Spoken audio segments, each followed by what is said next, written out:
Hey guys, it's Roscoe, and on the Space Couch today we're going to be having a review of this Tales from a Galaxy Far, Far Away, Aliens by Landry Q. Walker. So you see in the front Constable Zuvio, Bobbajo, Captain Ithano, the two Frugosian neurosurgeons, that's Qui-Gold, there's Uncle Plot, and I think he's the cook in Maz Kanata's castle. So there's, I think, six stories. There they all are. There, High Noon on Jakku, A Price for Death. Is it A Price for Death? A Recipe for Death.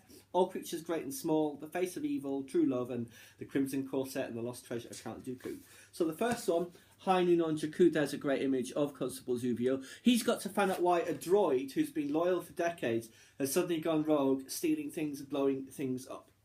And it was really enjoyable. The next one, A Recipe for Death. This is set in Maz Kanata's castle. He's the cook, where one of the, let's say, the sous chef has been murdered, and it's for the recipe, and he's got to figure out who it was, who did it, and why. Thoroughly enjoyable. Next, we have All Creatures Great and Small. There's Bobbajo. Absolutely loved this story. He is in a settlement that's under attack from pirates. So he releases all of his creatures that he carries in the box.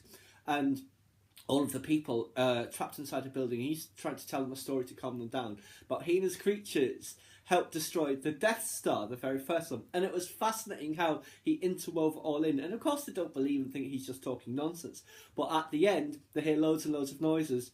When they come out of the building they've been held hostage in, all of the pirates have been taken care of. They're all unconscious or dead or whatever. So could there have been something to his story? It was really, really inventive, and I absolutely loved that one.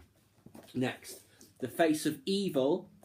The lady in the middle there, she double crosses her female partner and kills her and takes off with all of their stuff to hide on Takodana. That person who she's killed sends out a message saying, I'm dying, but I want this person taken care of, as much money as you want. So she gets those two Frugosians to give her a new face.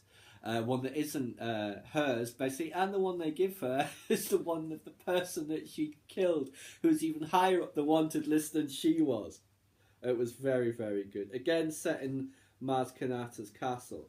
Next, we have True Love, where someone is trying to convince Unkar Plot that a female Krolute, which is the race he is interested in him romantically. The problem being there are no female Krolutes. That's not how their species works.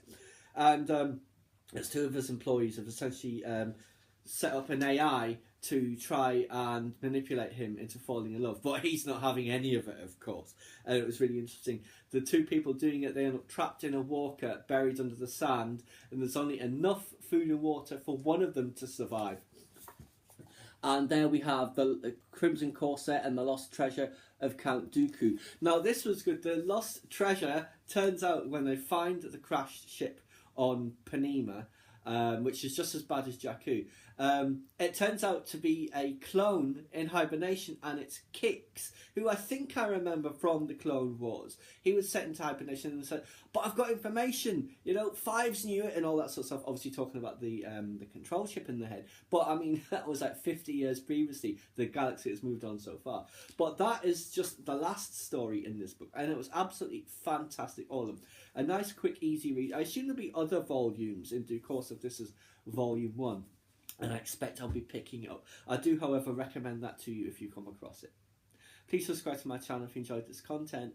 Leave me a comment suggestion for upcoming topic you'd like to see discussed. Or like the video.